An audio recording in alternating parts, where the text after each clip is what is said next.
فرزند زہرا یہ حالات برے ہیں۔ کاشانۂ بصیرت ایک ایسا مکمل یوٹیوب چینل جس پر محروم بصارت کے لیے بالخصوص اور تمام افراد کے لیے بالعموم سینکڑوں کی تعداد میں اسلامی کتب دستیاب ہیں۔ لہذا گزارش ہے کہ آپ اپنی ذمہ داری نبھاتے ہوئے کاشانۂ بصیرت کو سبسکرائب کرنے کے ساتھ ساتھ بیل آئیکن کو پریس کیجیے تاکہ آپ علم کے حصول کے ساتھ ساتھ مذہب اہل بیت کی اشاعت میں بھی اہم کردار ادا کرتے رہیں۔ کاشانۂ بصیرت، کاشانۂ بصیرت، کاشانۂ بصیرت۔ فرزند زہرا یہ حالات برے ہیں۔ بسم اللہ الرحمن الرحیم۔ السلام علیکم۔ یہ کتاب آپ کے لیے کاشانۂ بصیرت کی یوٹیوب چینل کی جانب سے ریکارڈ کی جا رہی ہے۔ نام کتاب علی کی بیٹی، تالیف ڈاکٹر علی قائمی۔ اب ہم کتاب کا پارٹ نمبر 46 پڑھیں گے، باب نمبر 18، صفحہ نمبر 569، 569، نمبر 1، شمع پرسوز۔ تاریخ اسلام کا مطالعہ بتاتا ہے کہ ثانیہ زہرا سلام اللہ علیہا تاریخ اسلام کی اہم ترین فرد ہیں۔ یہ وہ ممتاز و کامیاب ترین ہستی ہے جو اپنے فرض کی ادائیگی میں ایمان کامل اور عقیدہ مستقل کے ساتھ گامزن ہے۔ یہ وہ عظیم ہستی ہے جس نے اپنے کردار کی استقامت سے نہ صرف تاریخ اسلام بلکہ تاریخ انسانیت کو اثر نو تحریر فرمایا۔ واقع کربلا، بلکہ یوں کہہ لیں کہ جسٹس سید امیر علی مرحوم کی زبان میں، کربلا کے قتل عام کے بعد آپ کی عمر زیادہ نہیں ہوئی، لیکن یہ سب عرصہ برکات سے پر تھا۔ آپ نے لاتعداد آثار جاویدانہ اور آگے تاریخ پر ثبت فرمائے، بے شمار ایسے اسباق عالم انسانیت کو تعلیم فرمائے جنہیں بھلایا نہیں جا سکتا۔ یہ اسباق فرض شناسی، عبادت پروردگار، وفاداری و تقوی، شہید پروری و حق گوئی، بنی نوع انسان کے اخلاق جیسے موضوعات جلیلہ پر مشتمل ہیں۔ ثانیہ زہرا سلام اللہ علیہ کی پوری زندگی میں ایک لمحہ بھی ایسا نہیں ملتا جب اتنے شدید قسم کے ہجوم اعلام کے باوجود ان فرائض کی بجاوری میں جو آپ کے ذمے تھے آپ نے کسی قسم کی کمزوری یا سستی کا مظاہرہ کیا ہو۔ ایک لمحے کے لیے بھی آپ نے اپنے آپ کو اپنی فطری نورانیت کی شعاعوں کے پھیلنے یا فروغ انسانیت سے نہیں روکا۔ تمام عمر راہ پروردگار میں عبادت گزاری میں بسر کی اور اپنی پوری ہستی کو انسانیت کی اعلیٰ ترین اقدار کے حیہ میں صرف کر دی۔ طول تاریخ میں ہمیں کوئی ایسی عظیم خاتون آپ کے اور آپ کے مادر گرامی سلام اللہ علیہ کے سوا نظر نہیں آتی۔ ثانیہ زہرا کے مصائب و علام ہم اس سلسلے میں قبل ازیں انہی اوراق میں عرض کر چکے ہیں کہ اپنے فرائض کی ادائیگی، اپنی ہمت و سعی کی راہ میں ثانیہ زہرا کو بے انتہا مصائب و علام برداشت کرنا پڑے۔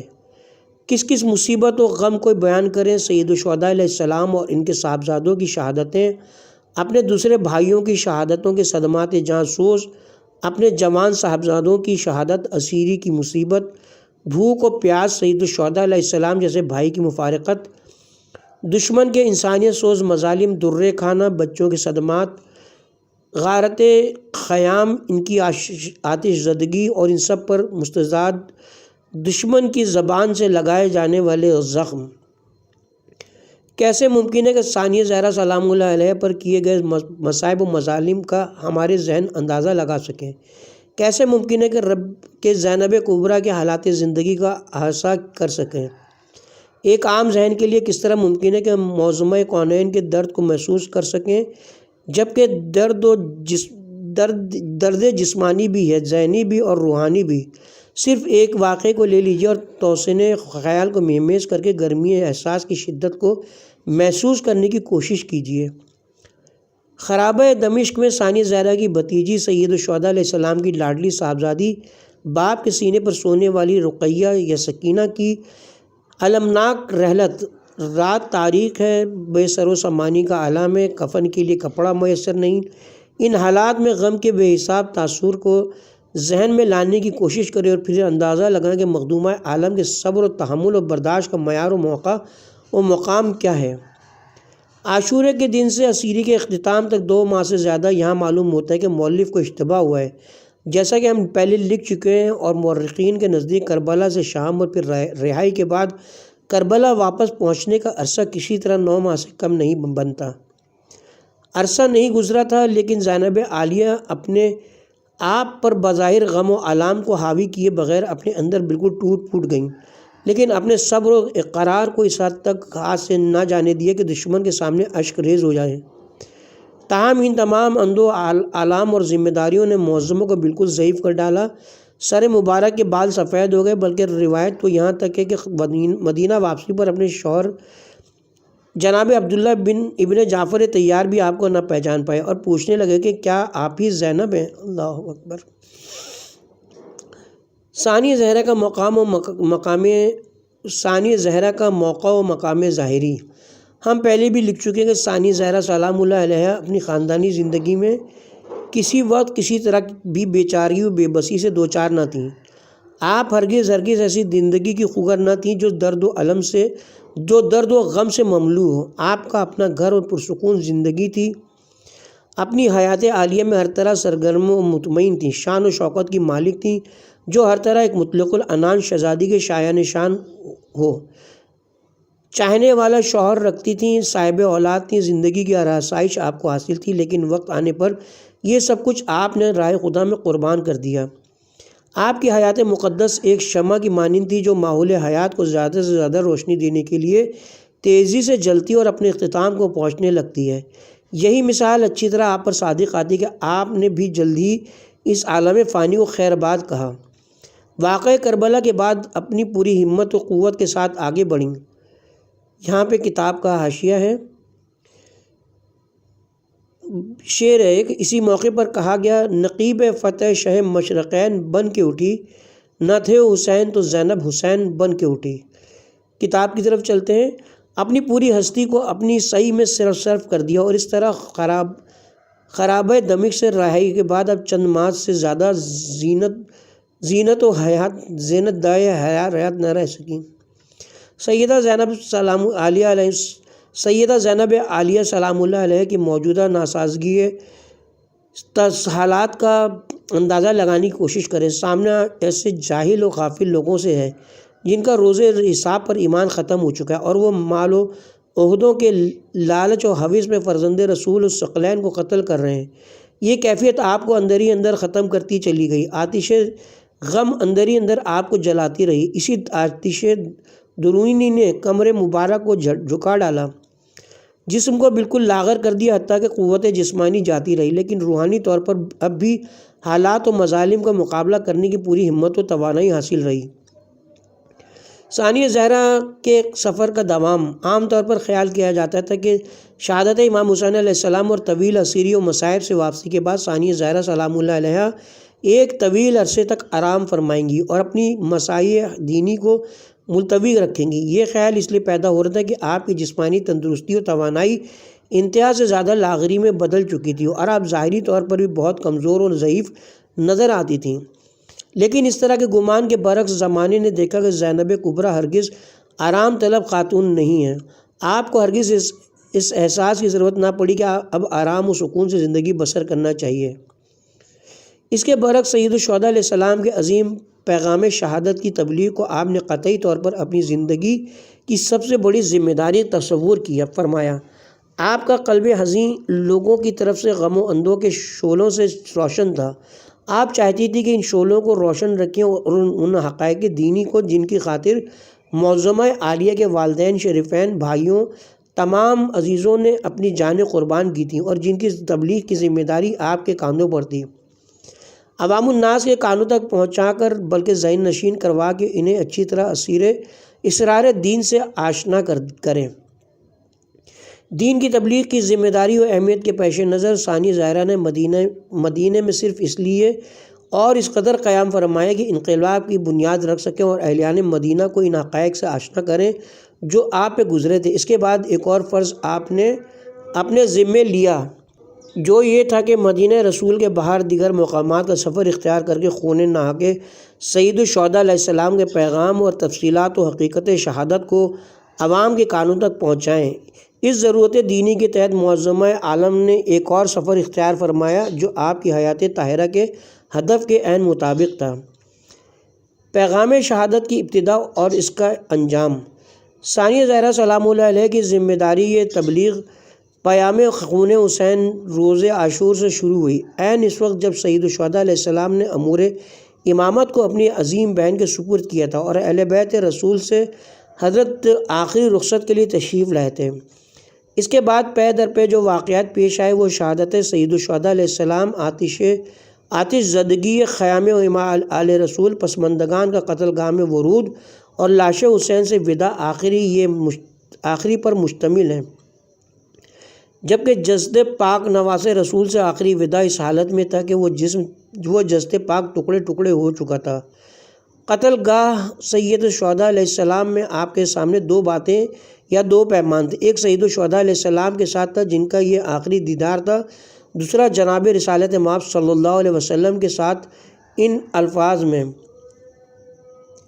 اے اللہ کے رسول، یہ ہے آپ کا پیارا حسین جو خود اپنے خون میں غلطاں ہے، جس کا جسم ٹکڑے ٹکڑے ہے اور آپ کی بیٹیاں اسیر ہیں۔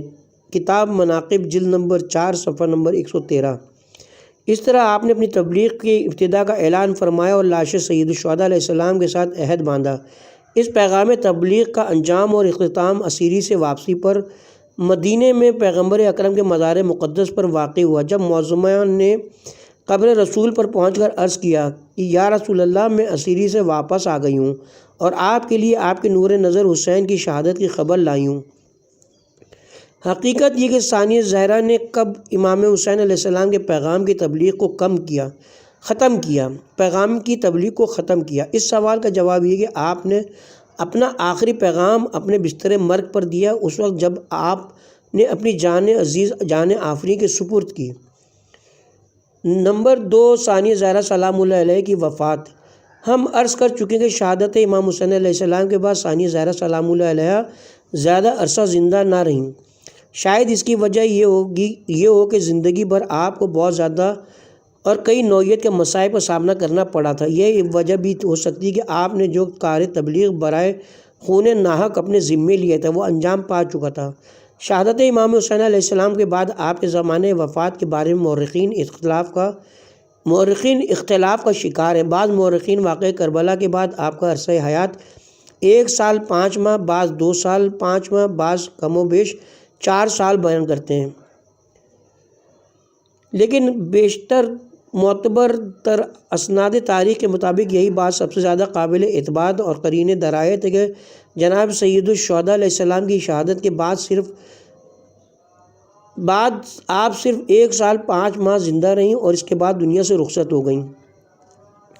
ثانیہ زہرا سلام اللہ علیہ کا سن وفات و تاریخ۔ ثانیہ زہرا سلام اللہ علیہ کا سن وفات و تاریخ، اس سلسلے میں بھی روایت و اسناد تاریخ میں اختلاف ہے۔ اس اختلاف کی ایک وجہ یہ ہو سکتی ہے کہ آپ کی تاریخ ولادت میں بھی اختلاف پایا جاتا ہے، اور دوسری وجہ یہ کہ ایسا ہی اختلاف آپ کی تاریخ وفات میں بھی ہے۔ اگر مشہور روایات کی بنا پر آپ کا سن ولادت 6 ہجری اور تاریخ وفات بعض راویان کے خیال کے مطابق 15 رجب سن 62 ہجری تصور کیا جائے تو اس حساب سے حضرت کا سن مبارک بوقت وفات 56 سال بنتا ہے، یعنی سید الشہداء علیہ السلام کی شہادت کے وقت آپ کی عمر 55 سال سے بھی کسی قدر کم معلوم ہوتی ہے۔ ایسا اس وقت ہی ممکن ہے جب آپ کی وفات سن 65 ہجری میں واقع ہوئی ہو، جیسا کہ بعض راویوں نے روایت کی ہے۔ تاریخ وفات بھی بعض لوگوں نے 15 رجب کی بجائے 14 رجب قرار دی اور وہ لوگ معتقد ہیں کہ حضرت کی وفات شب یکشنبہ میں واقع ہوئی، تاہم آپ کی وفات ماہ رجب کے نصف ہی میں متفقہ طور پر تسلیم کی گئی ہے۔ مقام وفات و محل دفن۔ ثانیہ زہرا نے کس جگہ دنیا فانی سے عالم جاویدانی کی طرف کوچ فرمایا اور آپ کا مزار اقدس کہاں واقع ہے، اس بارے میں بہت سی بحثیں وجود میں آئی ہیں، جن میں اہم ترین ہم آئندہ سطور میں پیش کر رہے ہیں۔ تاہم اس امر میں کسی شک و شبے کی گنجائش نہیں کہ ثانیہ زہرا نے جس جگہ بھی وفات پائی اسی جگہ آپ کو سپرد خاک کیا گیا اور پھر وہیں آپ کا مزار بنا۔ الف مدینہ منورہ۔ بعض لوگوں کا خیال ہے کہ سیدہ ثانیہ زہرا سلام اللہ علیہ نے مدینہ میں وفات پائی۔ صاحب عیان الشیعہ اسی روایت کو تسلیم کرتے ہیں۔ ان کا استدلال اسی امر پر موقوف ہے کہ آپ مدینہ ہی میں مدفون ہیں۔ ان کی دلیل یہ کہ معظمہ عالیہ کا اسیری اہل بیت کے بعد مدینہ آنا ایک قطعی امر ہے، جبکہ اس کے بعد آپ کے مدینہ سے باہر جانے کی قطعی کوئی روایت نہیں ملتی۔ اعیان الشیعہ جلد نمبر 33۔ بے شام، یعنی بعض راویوں کا خیال ہے کہ ثانیہ زہرا نے شام کا سفر کیا اور وہیں دنیا سے سفر آخرت اختیار فرمایا۔ ان راویوں نے مدینہ سے شام کے سفر کی وجہ مدینہ میں قحط بتلائی ہے، جو ہمارے خیال میں بعید از حقیقت ہے۔ کتاب منتخب التواریخ صفحہ نمبر 113۔ بعض کا خیال ہے کہ آپ کو یزید ملعون کے حکم سے شام بلایا گیا۔ یہ روایت بھی بالکل بعید از قیاس ہے۔ یہ بھی روایت کی جاتی ہے کہ شام کے کسی مقام پر آپ کے شوہر حضرت عبداللہ ابن جعفر کی زمینداری تھی، جہاں آپ زندگی بسر کرنے اور آرام کی غرض سے تشریف لے گئیں۔ وہیں بیمار ہوئیں، سفر آخرت اختیار فرمایا اور وہاں 6 قبروں میں ایک قبر آپ کی ہے۔ تاہم فیصلہ نہیں ہو سکتا کہ زینبیہ میں موجود قبروں میں آپ کی قبر کون سی ہے۔ اس سلسلے میں بہت زیادہ اختلاف ہے۔ اس کے علاوہ ایک اور صورت بھی ہے کہ ان میں ایک قبر زینب عالیہ کی ہے، لیکن وہ زینب کون ہے بحث طلب بات ہے۔ ہم اس سے پہلے عرض کر چکے ہیں کہ امیر المومنین علیہ السلام کی زینب نام کی 3 بیٹیاں تھیں۔ دوسرے مورخین نے مصر میں آپ کی قبر مبارک کے بارے میں بھی یہی شک پیدا کیا ہے۔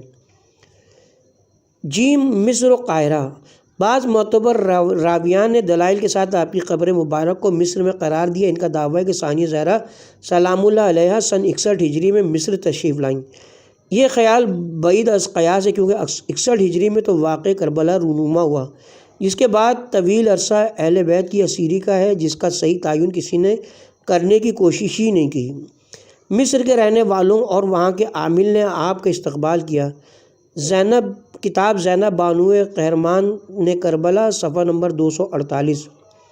آپ ایک عرصے تک مصر میں باقاعدہ حیات رہیں، وہیں انتقال فرمایا اور آپ کو اسی مقام پر جو آپ کے نام نامی سے موسوم ہے سپرد خاک کر دیا گیا۔ 34 صدی ہجری میں فاطمی حکمرانوں نے آپ کے مزار کی ایک اور مزار کے ہمراہ جسے مزار راس الحسین کہتے ہیں بنیاد رکھی۔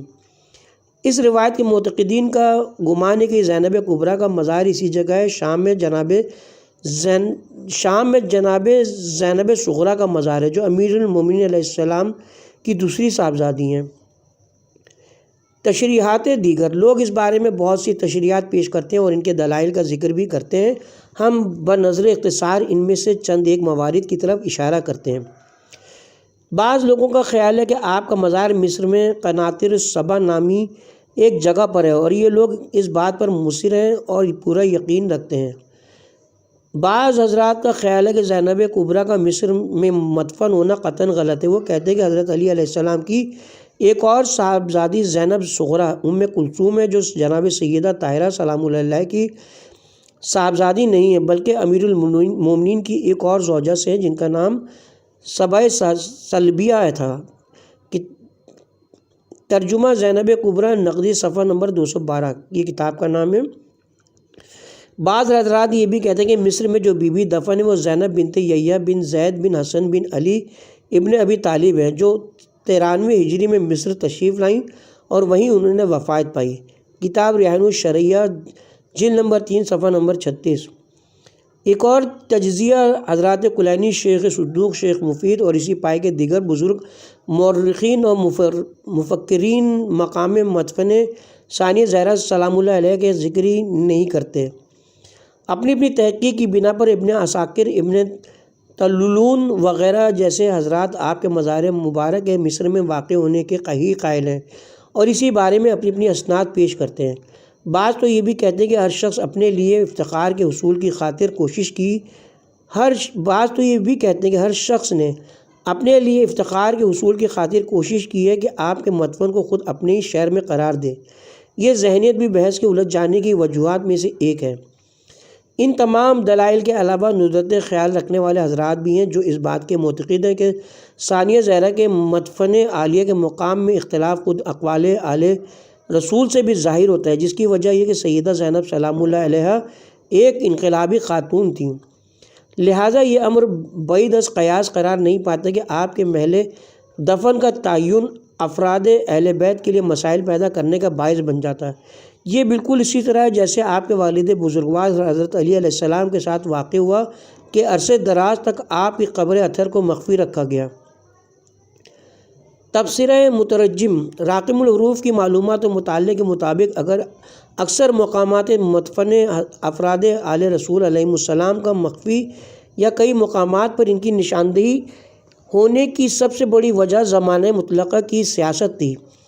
یہی سبب ہے کہ اکثر حضرات کی قبور اقدس کے متعلق وثوق سے کہنا مشکل ہے اور محض درایت پر انحصار کرنا پڑتا ہے۔ ایسا بھی ہوا ہے کہ جہاں کسی بزرگ کی قبر کا صحیح علم ہوا وہیں مزار کو مٹا دینے اور صاحب قبر مزار کے جسم کے ساتھ بے ادبی کے واقعات پیدا ہو گئے۔ جناب زید بن علی بن حسین ہی کے مزار کو لے لیجئے۔ حکومت وقت خوف سے بہتے ہوئے کھال میں پانی کو روک کر جگہ خشک کی گئی، وہاں قبر کھود کر آپ کو دفن کیا گیا اور پانی کو پھر اس پر رواں کر دیا گیا۔ حکومت وقت کو کسی طرح اس مدفن کا علم ہو گیا، لہٰذا قبر کو کھود کر لاش نکالی گئی، اسے جلایا گیا اور راکھ کو ہوا میں بکھیر دیا گیا۔ یہی وجہ ہے کہ ان بزرگوں کی اصل قبور کا پتہ لگانا مشکل بلکہ ناممکن ہو گیا ہے۔ بہرحال جیسا کہ ہم سابقہ اوراق میں تحریر کر رہے ہیں، جہاں بھی کسی کے مدفن کا پتہ چلتا ہے وہاں ایک ہی قسم کے اثرات و کرامات نظر آنے لگتے ہیں، جس کی وجہ سے خوش عقیدہ لوگ ان کے مناسب احترام کا انتظام کرتے ہیں اور وہیں سے اپنی مرادیں بتصدق و واسطہ بزرگان اہل بیت پانے لگتے ہیں۔ جہاں تک جناب ثانی زہرا سلام اللہ علیہ کے مدفن کا تعلق ہے، آپ کی قبر مبارک کا مدینہ منورہ میں واقع ہونا قرین از درایت معلوم نہیں ہوتا۔ اس کا ثبوت واقع کربلا کے بعد پیدا ہونے والے واقعات سے ملتا ہے۔ حجاز وہ علاقہ تھا جہاں ابھی تک کافی تعداد میں اصحاب رسول زندہ موجود تھے، جن میں عبداللہ ابن عباس، جابر بن عبداللہ وغیرہ جیسے حضرات بہت نمایاں ہیں۔ ان کے علاوہ ہزاروں کی تعداد میں حضرات تابعین کا پتہ چلتا ہے جو سب عقیدت مندان آل رسول سے تھے۔ ان کی موجودگی کا ثبوت واقع کربلا کے بعد ان شہروں میں بے چینی و بدامنی سے ملتا ہے، جس کے نتیجے میں افواج یزید ملعون نے ان دونوں شہروں کو تہو بالا کر کے رکھ دیا۔ مدینہ منورہ کا واقع ہررا اور موقع معظمہ میں کعبۃ اللہ کے انہدام و آتش زدگی غلاف کعبہ ایسے واقعات ہیں جن سے کوئی طالب علم تاریخ انکار نہیں کر سکتا۔ ان واقعات سے ہر ذی شعور ذہن اندازہ کر سکتا ہے کہ حجاز میں شہادت امام حسین علیہ السلام، کربلا کے قتل عام، پھر اسیری اور دربدری آل رسول نے کس قدر شورش برپا کی ہوگی۔ ان حالات میں سید الشہداء علیہ السلام کے پسماندگان کی مدینہ واپسی اور اہلیان مدینہ کے رد عمل کے بارے میں کچھ کہنا ضروری نہیں۔ یہی واقعات اور ان کے نتائج پورے حجاز بلکہ جہاں جہاں سے قافلہ آل رسول کا گزر ہوا وہاں اثرات انقلاب کا رونما ہونا ایک منطقی عمل تھا۔ لہذا تاریخ میں اس قسم کے شواہد ملتے ہیں کہ حاکم مدینہ کو خصوصیت کے ساتھ یزید ملعون کی طرف سے ہدایات مل رہی تھی کہ اس شورش کا مقابلہ کرے جو استحکام حکومت کے لیے لازمی تھا۔ ان حالات میں یہ بات قطعاً ناممکن تھی کہ ان شہروں کے عامل کسی طرح بھی بنی ہاشم کے افراد کو سختی یا نرمی، خوف و خوشامد کسی طرح بھی کربلا کے سلسلے میں خاموش رہنے پر آمادہ یا مجبور کر سکتے، لہٰذا ان کو دیکھ کر ایسے لوگوں کا خاموش و پرسکون رہنا بھی ممکن نہ تھا جنہوں نے یا جن کے بزرگوں نے رسول اکرم صلی اللہ علیہ وسلم کی محبت کے مظاہرات ان حضرات کے ساتھ اپنی آنکھوں سے دیکھے تھے۔ یہ دونوں شہر اور دیگر تمام وہ مقامات جہاں رسول اسلام و آل رسول کے عقیدت مند موجود تھے کسی طرح خاموش نہ رہ سکتے تھے، لہٰذا حکومت وقت جہاں آل رسول و اولاد رسول کے بارے میں اپنی قوت و طاقت کے زوم میں فحش حماقتیں کر چکی تھی، اب عافیت اسی میں جان چکی تھی کہ جہاں تک ممکن ہو ان افراد کو لوگوں کی آنکھوں کے سامنے سے جیسے بھی ممکن ہو اوجھل کریں۔ معظمہ کونین کے مدینہ چھوڑنے کے لیے ایسے حالات کا پیدا کرنا حکومت کے لیے نہایت ضروری تھا اور انہوں نے ایسے حالات پیدا کیے جن کے تحت ثانیہ زہرا کو جو المیہ کربلا کی اس وقت سب سے بڑی نمائندہ تھیں، مدینہ ماں اہل و عیال ترک کرنا لازمی ہو گیا۔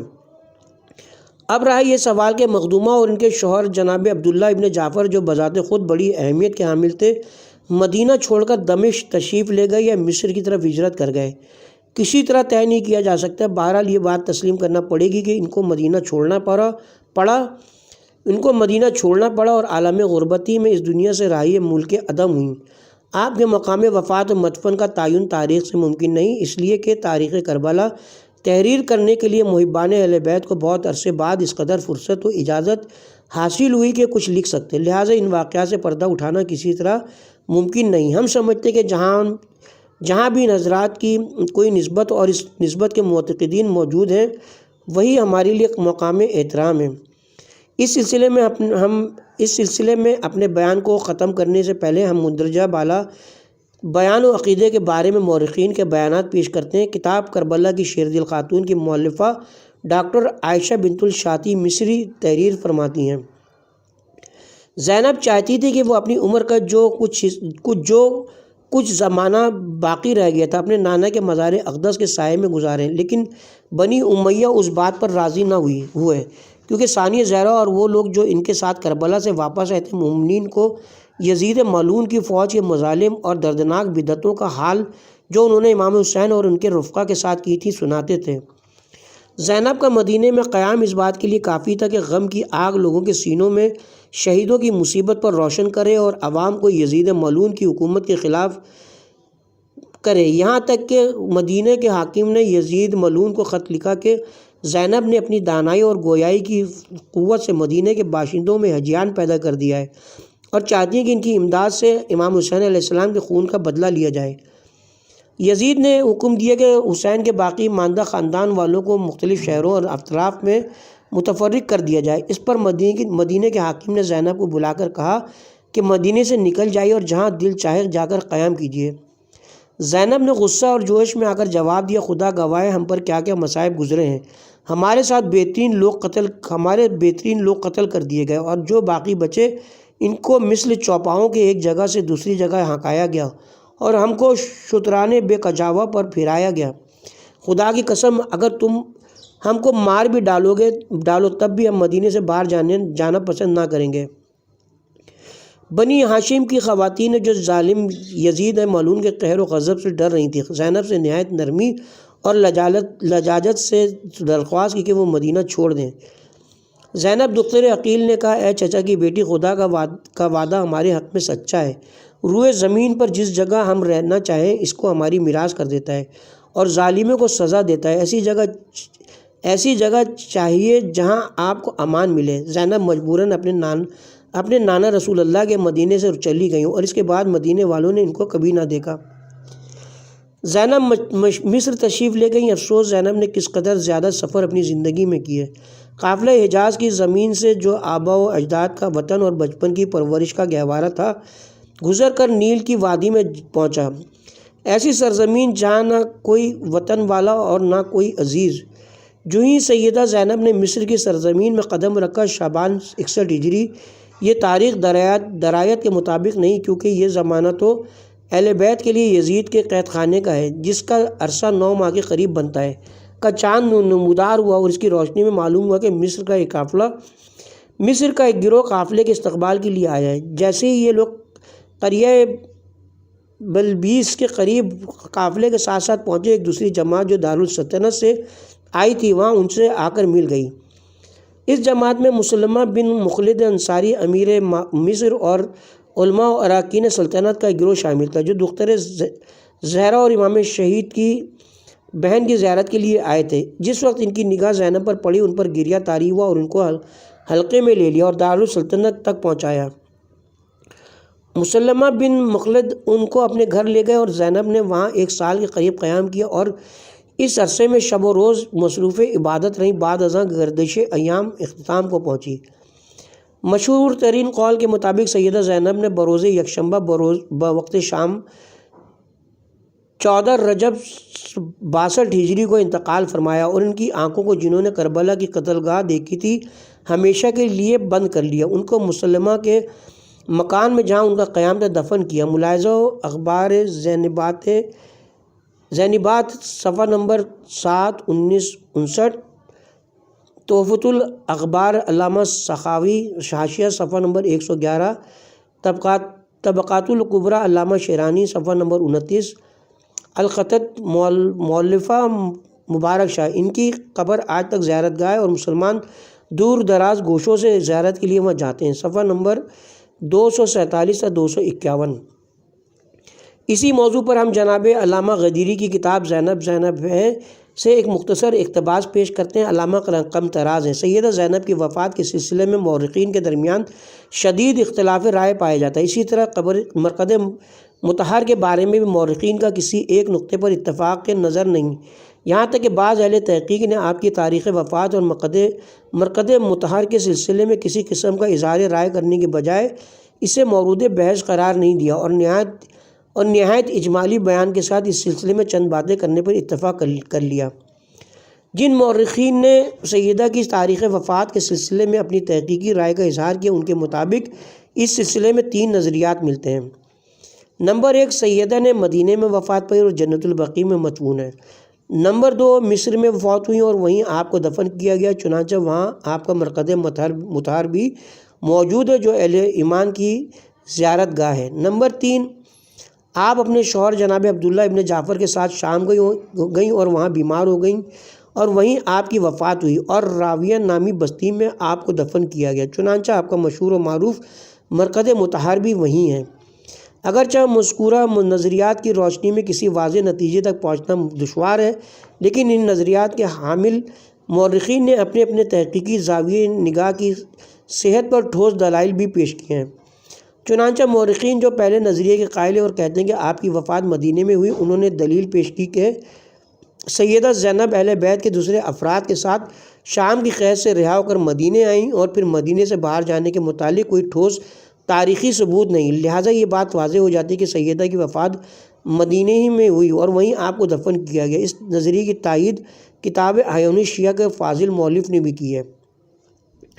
جن مورخین کی نظر میں آپ کی وفات مصر میں ہوئی اور وہیں آپ کا مدفن ہے، انہوں نے چند ایسے اہل تاریخ کے اقوال کا سہارا لیا جو اپنے اس منفرد نظریے کی وضاحت کرتے ہوئے کہتے ہیں کہ ثانیہ زہرا نے مصر کا سفر کیا اور وہاں کے مومن و مومنات کے بھرپور اصرار پر وہیں قیام پذیر ہو گئیں اور وہیں آپ کا انتقال ہوا۔ جو لوگ یہ کہتے ہیں کہ سیدہ کا مزار شام میں ہے، وہ اس سلسلے میں ٹھوس دلائل پیش کرتے ہوئے بیان کرتے ہیں کہ جب مدینہ میں قحط پڑ گیا،